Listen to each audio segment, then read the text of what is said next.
Selamat malam semuanya, Guten Abend. Mohon maaf sebelumnya, di materi-materi yang sebelumnya saya hanya memberi paparan tanpa menjelaskan. Tapi di situ kalau kalian baca materinya sudah sangat detail saya jelaskan. Tapi kali ini akan saya jelaskan lebih detail melalui video. Mungkin kalian akan lebih paham. Tapi tolong setelah kalian dapatkan video ini, kalian harus lihat semuanya sampai habis. Jangan tidak dilihat.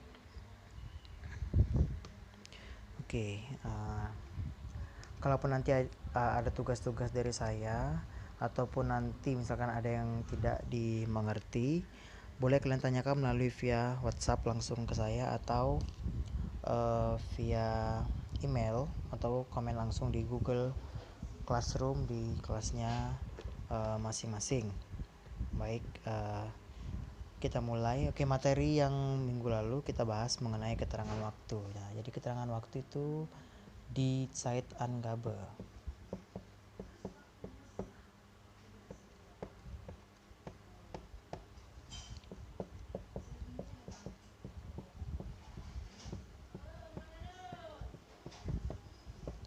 Nah, jadi di Zeitangabe kalau kita terjemahkan ke dalam bahasa Indonesia itu berarti keterangan waktu. Nah, Zeitangabe ini digunakan sebagai keterangan waktu dalam sebuah kalimat. Jadi Zeitangabe berfungsi sebagai pelengkap kalimat agar sebuah kalimat menjadi kalimat yang sempurna. Ada subjek, predikat, kemudian ada objek, kemudian ada keterangan. Bisa keterangan waktu, bisa juga kalian gunakan keterangan tempat. Nah, penulisan dari Zeitangabe di sini, ingat ya, penulisannya harus menggunakan huruf kecil. Nah, lalu Zeitangabe apa saja dalam bahasa Jerman? Saya rasa ini setelah kalian pelajari ya dalam bahasa Indonesia, baik dari SD, SMP, dan SMA, semua pasti tahu keterangan waktu itu apa saja. Nah, dalam bahasa Jerman dimulai dari gestern yang artinya kemarin. Kemudian ada vorgestern, kemarin juga sama, cuma bedanya kalau gestern ini berarti semalam,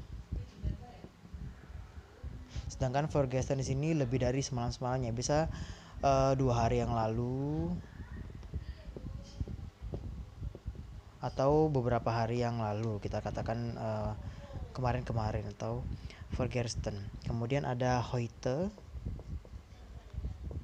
Nah, heute di sini berarti hari ini, today dalam bahasa Inggris.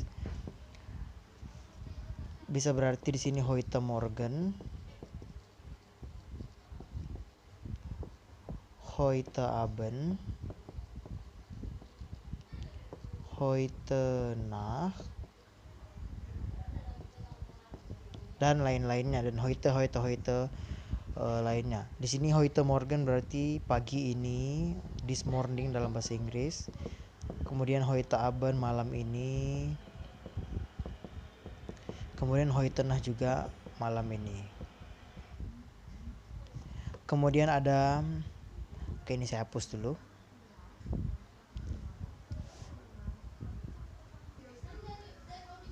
Kemudian ada morgen. Semua pasti tahu ya arti morgen. Pagi.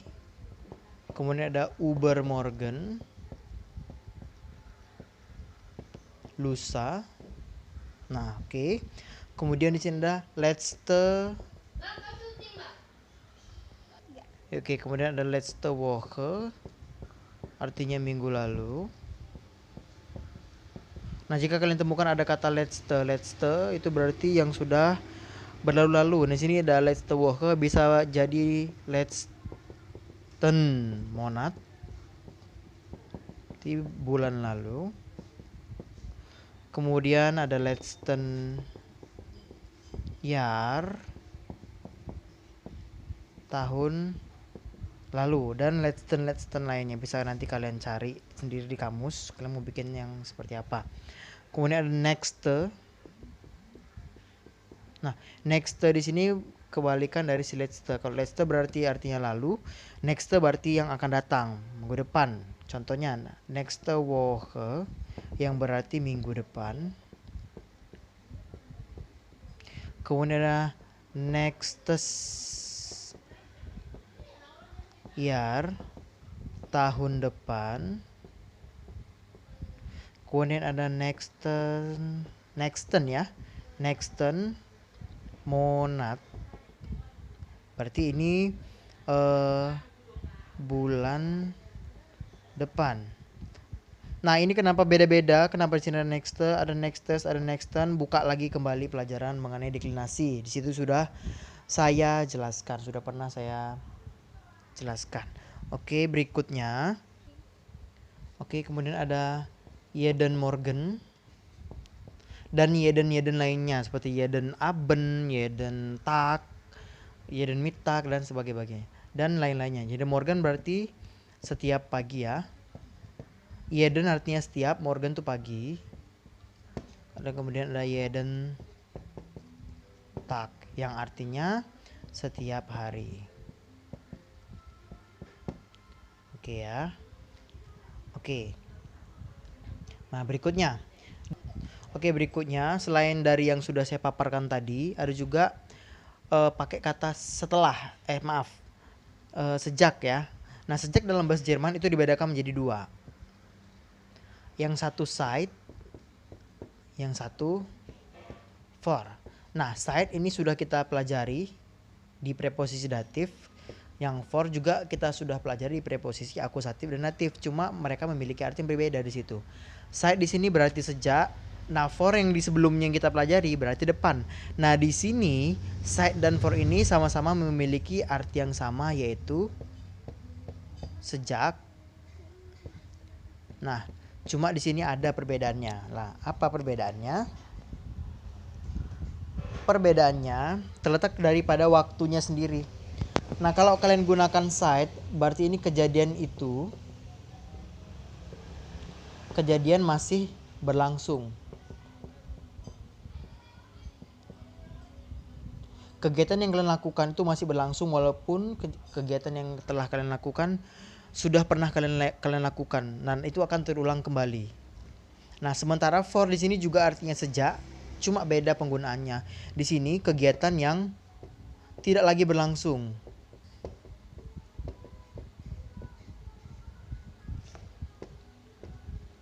Yang tidak lagi berlangsung. Jadi for ini nggak akan pernah lagi terulang kembali, hanya terjadi sekali dalam seumur hidup. Nah, kita buat ke dalam contoh. Contoh kita gunakan kata sejak dengan menggunakan seit. Contoh, Rina belajar bahasa Inggris sejak 2 bulan lalu. Nah, Rina belajar bahasa Inggris sejak 2 bulan lalu. Oke, kita ubah dalam bahasa Jerman. Di sini terdapat keterangan waktu ya. Keterangan waktunya apa? Sejak 2 bulan lalu. Nah, di sini ada kata lalu. Jadi pakai kata letztes lagi? Tidak perlu lagi pakai kata letztes. Kalau sudah ada kata sejak, langsung pakai seit tanpa menggunakan kata letztes. Kecuali tidak ada kata sejak, baru bisa kalian gunakan kata letztes. Oke, kita terjemahkan ke dalam bahasa Jerman. Rina sebagai subjek tidak perlu kita ubah ke dalam bahasa Jerman. Rina, oke. Belajar itu lernen. Nah, lernen di sini harus kita konjugasikan sesuai dengan subjek si Rina dengan menghilangkan huruf en, digantikan dengan huruf T atau sebagai akhiran daripada huruf T untuk si subjek si Rina. Oke, bahasa Inggris, English. Oke, sejak 2 bulan yang lalu. Kalau kalian beranggapan ini si Rina masih akan belajar lagi bahasa Inggris di kemudian hari, maka kalian pakai keterangan waktu seit. Maka kita pakai di sini seit 2 zwei bulan, Monate. Oke. Rina learn English seit 2 Monaten. Oke, kita bandingkan dengan kata for. Oke, for ini nggak akan pernah berlangsung lagi. Kalau kalian beranggapan ini nggak akan pernah berlangsung lagi, maka kita gunakan kata for. Contoh, kita tetap menggunakan kata Rina belajar bahasa Inggris sejak 2 bulan lalu. Artinya di sini Rina nggak akan pernah lagi belajar bahasa Inggris. Rina nggak akan pernah lagi ngomong pakai bahasa Inggris. Oke, tinggal kita buat saja langsung dalam bahasa Jerman. Tinggal kita gantikan side-nya menjadi for. Oke. Rina learned English for 2 Monaten. Oke, sampai di sini saya kira paham ya. Kalau tidak ada yang dimengerti, nanti silakan chat langsung pribadi di WA saya atau nanti komen di Google Classroom-nya masing-masing. Oke, kita lanjutkan. Oke, kemudian pada keterangan waktu juga kita kenal dengan pada hari Minggu, pada tahun 1945, pada bulan Januari. Nah, itu bagaimana penggunaannya? Oke, di sini juga saya jelaskan. Ada terbagi dua, ada dia am, kemudian ada im. Nah, sini sudah kita pelajari am berarti singkatan dari an, dem, in singkatan dari in, dem. Ini sudah ketentuan, tidak akan bisa pernah kita ubah. Nah, kalau kalian ingin menentukan pada hari Minggu misalkan, maka kalian tinggal gunakan am, lalu sebutkan hari-hari apa yang mau kalian buat. Contoh, am Sonntag, pada hari Minggu. Oke. Am Montag, pada hari Senin. Oke, sedangkan penggunaan in ini pada bulan dan pada tahun. Contoh, pada bulan Januari, im Januar. Pada Januari ya. Pada Januari. Kemudian im 2000, im 2000 pada tahun 2000. Oke. Nah, kesimpulannya am kalian pakai untuk pada hari, sementara im kalian pakai untuk pada bulan. Bulannya bulan apa sebutkan? Bulan Januari, bulan Desember dan lain-lainnya. Dan pada tahunnya tahun berapa. Nah, oke, kita masuk ke dalam contoh. Contohnya. Oke, contoh penggunaan pada kata am. Nah, di sini tadi menunjukkan hari ya. Contoh, Katia pergi ke pasar pada hari Minggu. Oke, nah di contoh kedua pakai kata im. Di sini tadi berarti bulan atau tahun. Contoh, Katia pergi ke Spanyol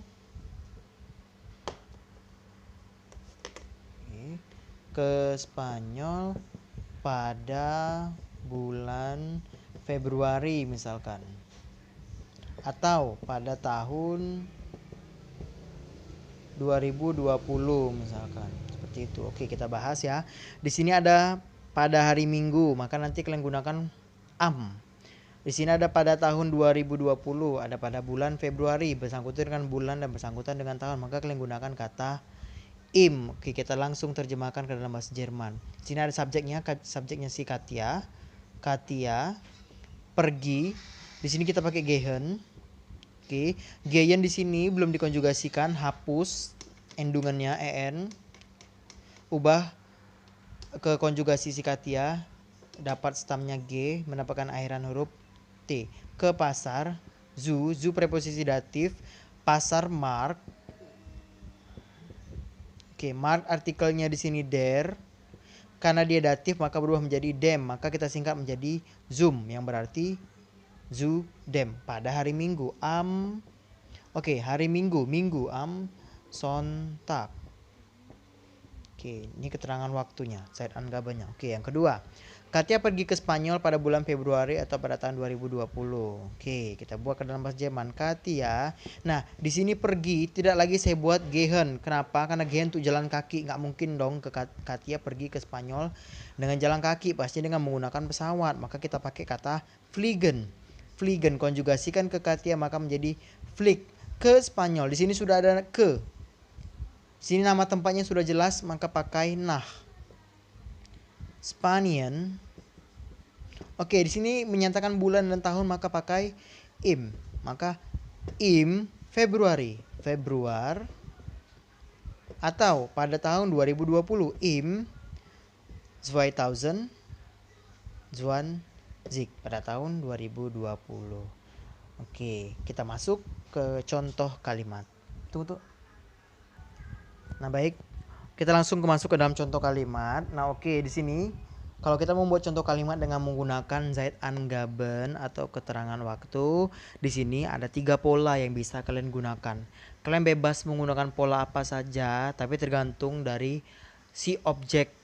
Tergantung dari objek kalimat yang kalian buat. Nah, contoh pola kalimat yang pertama.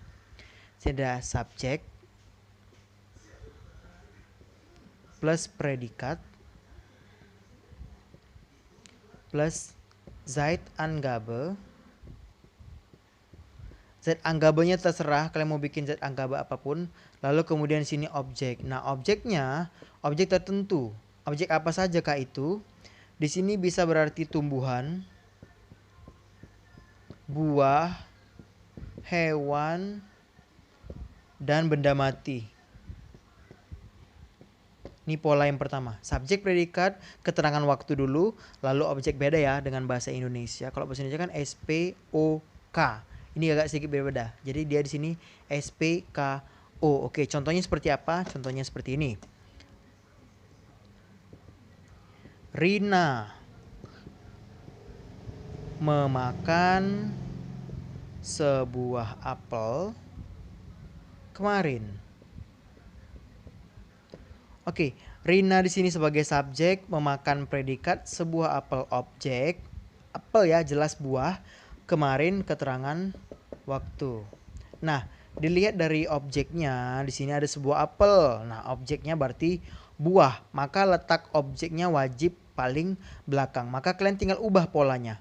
SPKO. Maka nanti kalau kalian terjemah, kalau kalian mau menerjemahkan, kemarin dahulu kalian terjemahkan, lalu sebuah apel. Oke, kita terjemahkan ke dalam bahasa Jerman. Rina memakan Essen. Oke, seperti biasa dihapus en-nya, diganti menjadi huruf T. Nah, Essen di sini memakan merupakan kata kerja tidak beraturan, terjadi perubahan vokal. Huruf vokal kan cuma ada satu, huruf E. E di sini berubah menjadi I. Rina is sebuah apel kemarin. Oke, kemarin dulu kita terjemahkan, lalu sebuah apel. Oke, kemarin tadi gestern. Gestern sebuah apel. Einen. Ingat ya kenapa einen? Karena dia objek. Berarti dia masuk ke dalam akusatif. Objek ya. Einen apfel. Oke. Contoh yang berikutnya. Oke. Contoh yang berikutnya. Saya belajar bahasa Jerman sejak 3 tahun lalu. Nah, di sini ada kata sejak. Kalian bebas mau pakai seit boleh, mau pakai for juga boleh. Di sini objeknya bahasa Jerman, benda mati ya. Kemudian keterangannya sejak 3 tahun yang lalu. Nah, lihat di sini. Karena di sini objeknya benda mati, maka posisi bahasa Jerman letaknya nanti posisi paling belakang. Oke, tinggal kita terjemahkan ke dalam bahasa Jerman. Ich lerne seit 3 tahun Jahren bahasa Jerman. Deutsch. Oke, ini contoh pada pola 1. Sampai di sini paham? Oke, kita lanjutkan di pola yang kedua. Oke, nah di pola kedua kita ubah posisi Zeitangaben letaknya di paling depan. Maka di sini nanti Zeitangaben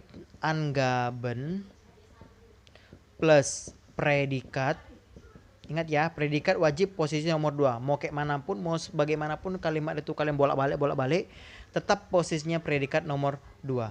Lalu subjek, lalu di sini objek. Ingat, objek di sini terserah mau objek apapun. Mau benda mati, mau buah, mau hewan, mau orang pun nggak apa-apa, terserah. Yang penting posisi Zeit angaben letaknya di paling depan. Contoh, kita ambil aja contoh yang tadi. Kemarin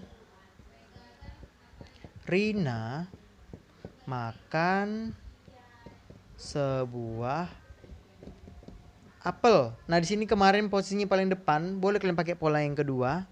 Tinggal kita ganti saja. Bahasa dalam bahasa Jerman. Kemarin gestern. Lihat posisi kedua ada apa? Predikat. Maka predikatnya adalah makan. Langsung. Is. Subjeknya siapa? Rina. Oke, Rina. Sebuah apel. Einen. Apel. Oke, contoh yang kedua. Sejak 3 tahun lalu, Mega bertemu. Oke, kita ganti ya, jangan bertemu. Mega belajar bahasa Jerman.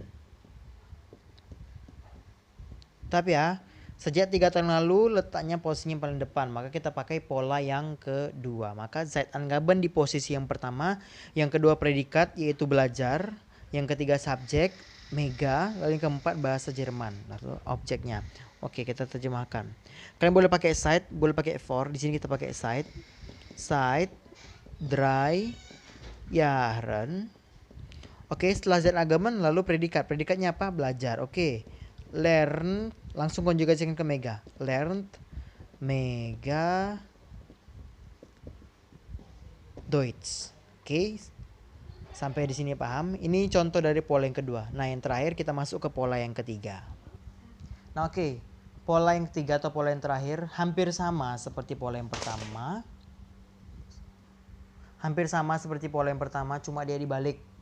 Nah, ini dia SP objek. Nah, di sini objeknya tertentu. Ingat ya, objeknya tertentu. Kalau tadi yang di pola pertama objeknya bisa hewan, tumbuhan, benda mati atau apapun. Nah, di sini objeknya harus manusia.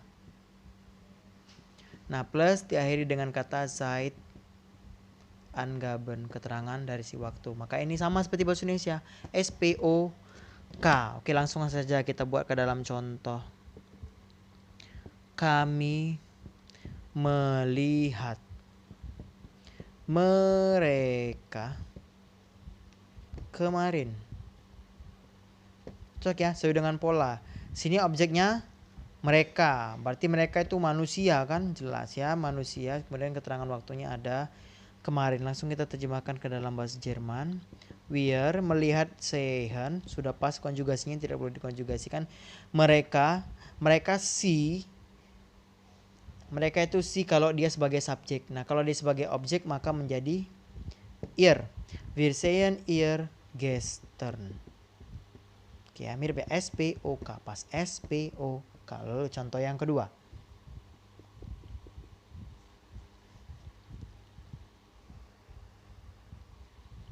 Ayah mengambilkan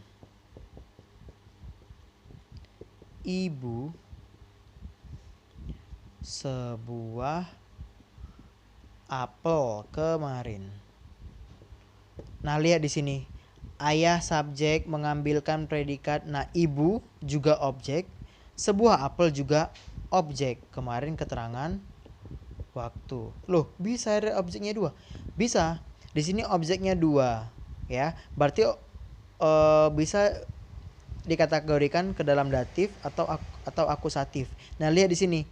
Kalau jika dia ada 2 objek, lihat objek, kalau dia objeknya manusia maka objeknya adalah datif.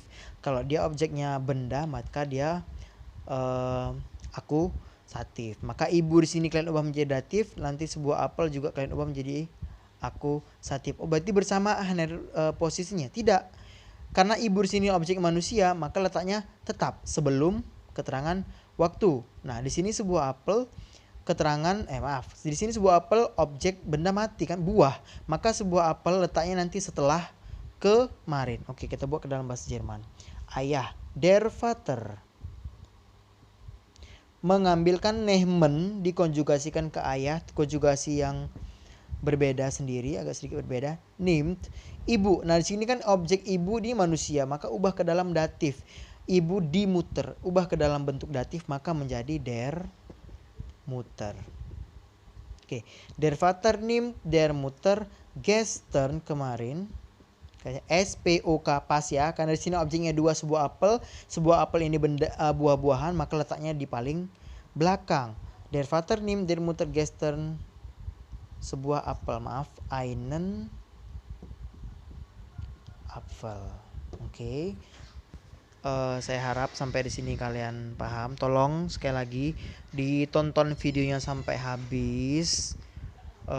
Kalau ada pertanyaan tolong ajukan langsung via WhatsApp kepada saya atau via email, atau nanti langsung komen di grup Google Classroom. Oke. Saya nggak akan memberi tugas karena mungkin tugas ini terlalu berat untuk kalian. Saya juga mohon maaf atas tugas-tugas yang saya berikan kemarin yang telah membuat kalian pusing. Okay, have a nice day.